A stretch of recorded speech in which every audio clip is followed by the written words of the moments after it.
Hi, this is the 6th part of bit manipulation series. In this video we will see C program to find whether input number is even or odd. If you did not watch the previous videos, then please watch that videos to get the concept of bit manipulation. So let's start. For example, you are given to take 8-bit number from user and to find the input number is even or odd. Let the number is 00000010, which is 2, so the input number will be even. Now to get this, let's build a logic first. After understand the logic, we will implement the logic in C program.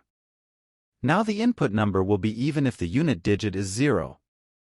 And input will be odd if unit digit is 1. So if we do bitwise an operation with odd input and 1, we will get 1. And if we do the same with even input, we will get 0 at output. In such a way we will check output, and depending on it is 0 or 1, we can decide input is even or odd.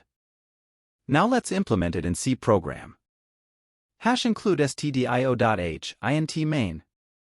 Now to store 8 bits of data, we will use char data type and also will use unsigned, so that 8 bits will be magnitude only and MSB bit will not be signed bit.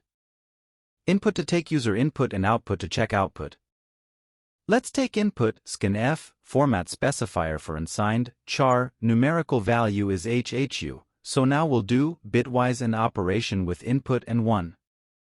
And check output is 0 or not. If it is 0, input will be even number. Else, if output is 1, the input number will be odd number. If you want videos like this, subscribe the channel. Thank you.